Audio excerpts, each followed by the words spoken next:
Hello guys, আমি স্নেহা আর আমি কুন্তল। তো আজকে আমরা বেরিয়ে পড়েছি এক্সপ্লোর করতে। কোথায় এক্সপ্লোর করতে, কি এক্সপ্লোর করতে, পুরো ভিডিওটা দেখলে বুঝতে পারবে। আমি এখন ডগেশ ভাই বাহেনদের সাথে খেলা করছি। আর তারপর আমরা প্রায় 5 কিলোমিটার হেঁটে আমাদের রিসর্ট থেকে পৌঁছে গেলাম ইয়াং মাকুম জিপির কাছে। সেখান থেকে বাদিকে গেলে শিলিগুড়ি যাওয়া যায়, আর ডান দিকে গেলে কোথায় যাওয়া যায় আমার ঠিক জানা নেই। ও আমিও ঠিক জানি না, যাই হোক। তো মোটামুটি যা ওয়েদার, আর আমাকে দেখতেই পাচ্ছে এখানে খুব সুন্দরভাবে আমি এনজয় করছি। একটা গানও গাইছিলাম আর কি। হ্যাঁ, বেসিক্যালি গান গাইছিল, আর আমি কিছু বাহারি গাছপালার গন্ধ শুকছিলাম। এদিক ওদিক করে চলছে বেশ ভালো। তারপর আমরা দুজন হাত ধরে গল্প করতে করতে করতে যাচ্ছি, আর এপাশ ওপাশ। আচ্ছা, এখানে কিন্তু কোনো গাড়ি ফাড়ি কিছু নেই, এখানে পুরোটাই এক্সপ্লোর করতে হবে পায়ে হেঁটে। আর পায়ে হাঁটার পথ প্রায় 12 থেকে 15 কিলোমিটার। ভাই, যে পথটা যাবে না একদম অসম্ভব সুন্দর, আর খুব কাপল ফ্রেন্ডলিও।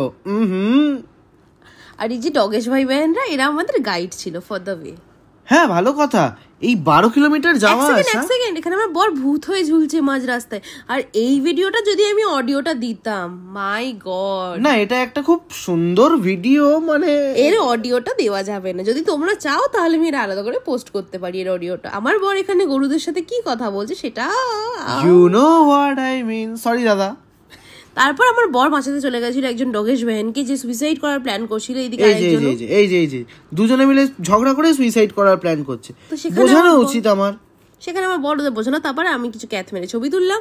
তারপরে এই দেখো কাকার সাথে ছবিটা আমার কিরকম লাগছে। ও বাবা। তারপর আমরাও ক্যাথ মারলাম, ইয়েস, অনেকগুলো ছবি তুললাম, খিচিক।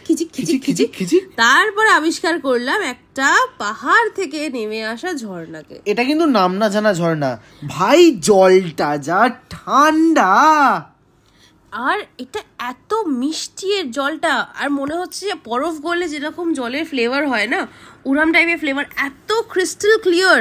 এর উৎস কোথায় আমরা জানি না। উৎস খুঁজতে খুঁজতে আমরা চলে এলাম আমাদের হোমস্টেতে। টাডা।